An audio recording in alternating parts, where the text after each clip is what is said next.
Hey, it's Ethan and Carter here from WPIC, and we're here to interview Bob McDorman about the new Corvette Museum. Hi, this is Carter here with WPIC, and we are here at the Corvette Museum interviewing Bob McDorman. So we have a couple questions for him.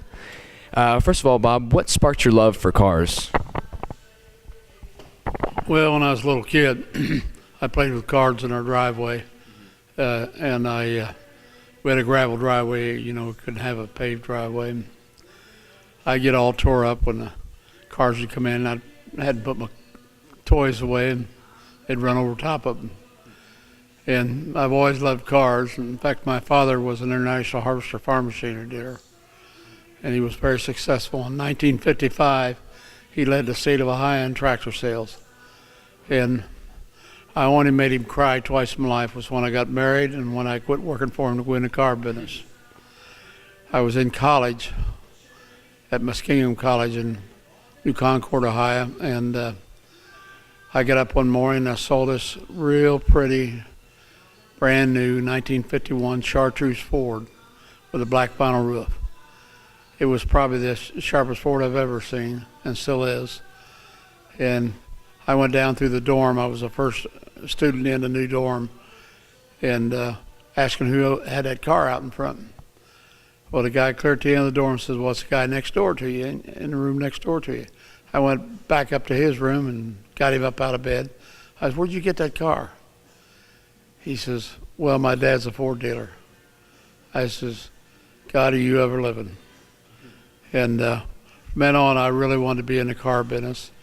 I went to work in a Buick Pontiac dealership in London, Ohio, and as a parts manager after I left my dad. I was parts manager for my dad, and loved every moment of it. And then I left that deal, went to work in a factory for 2 months. I refused to join a union, so they were going to break the windows out of my parents' house. I was living at home. And I told them, I no longer work here, don't worry about it. And so I got back into the car business in a Chevrolet dealership. I sold used cars on the lot. And by the second month, I was leading the pack. And at that point, none of the salesmen liked me because of leading. And from there, I went back into the parts room because his parts manager had quit. And I worked in his parts room. And then I went back when that deal sold out into used car sales, became used car manager, and from there I went on to become a dealer. In 1965, that was my first year in business. This is 1950, or I'm sorry, this is 2014, and this coming year will be my 50th year in business. It's already that in the model cars. I have serial number 50 back here. I got it for my 50th anniversary, and I had to buy it off a dealer down in Atlanta in order to get that serial number because he's the one that got it from Chevrolet. At one time, I had 12 celebrity cars, and I sold the collection in 2008 because I needed some money to run the dealership with. I owed $4 million on them, and they brought $7 million.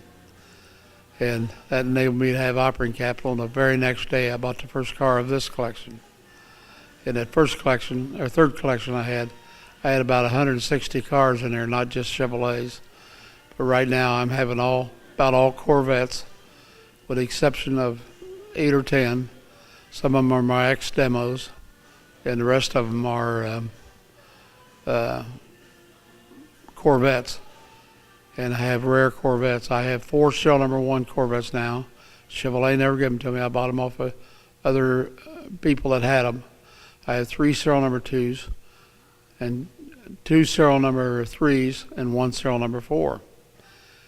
And plus I have, and I'm coming close to getting the 1965 serial number 1. If I get that and having this 2015 serial number 50, that'll be a great matching pair to put on the showroom floor. And the ones I got on the floor right now are 78 pace cars. One of them is serial number 3.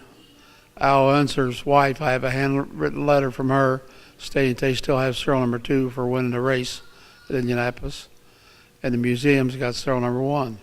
I also have serial number 6502. That's the very last one they built. But I love the car business, and I'm enjoying this just as much as I did being a dealer for 50 years. So it's my life. I live and breathe it, and I will not sell any cars out of this collection unless I find one the same year that's rarer than the one I got. That's the only way I'll do it. That's pretty much the story.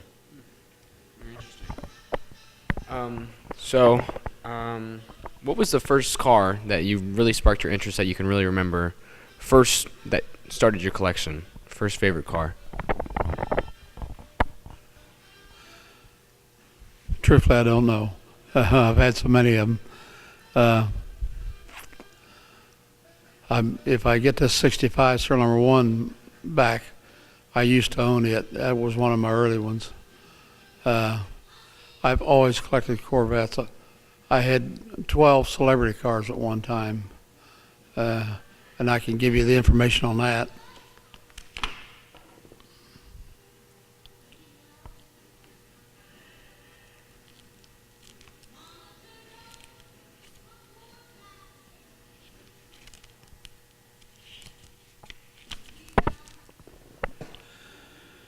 I had John Mellencamp's car. That car is now, he's 56. That car is now over in Germany.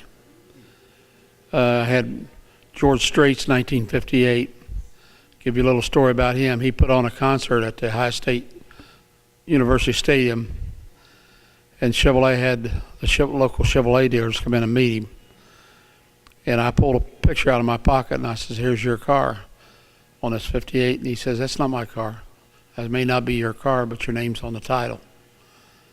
He says, "Can I buy it back?" So he acknowledged there. I had Burt Reynolds, 1960. I had Bunky Newsom, president of General Motors, 63. I had his wife, Pink, 64 Corvette. I had Bill Mitchell's 64. He was an engineer. I had Ricky Van Shelton's car, 67.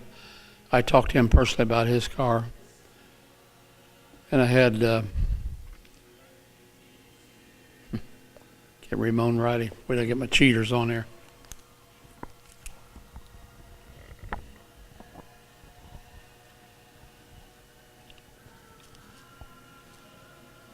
Well, I had Johnny Carson's 86 Corvette, Dinah Shore's 87. Zora Duntov, who designed the Corvettes, 89, had the Miss America 93, Mario Andretti's 94, Alan Jackson's 2002, and I had Dwight Yoakam's car, but I can't remember what year it was. Do you have a favorite car in your collection? All of them. All of them? That's fair enough. Can you tell us some about the history of all the signs and memorabilia you have in the museum? I've collected signs for 60 years. This is actually a 60-year collection here. I saved them and bought them. We have 40 more neon signs to go up inside. We get that done. That should look like it's Las Vegas Strip when I get done with it. Oh, yeah. All right. And lastly, what would you like to add to your collection, if you could add anything?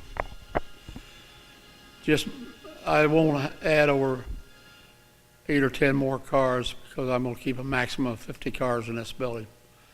And then, like I say, I won't sell any of them I got unless I find one rare of the same year. But I don't know of any that I'd like to sell. I want to have all the pace cars back.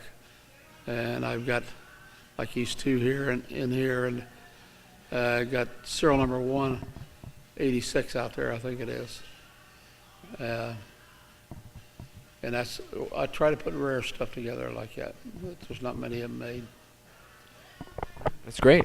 Well, thank you for your time and having us come out here and interview and show us the museum. It's really great. Appreciate it. All right.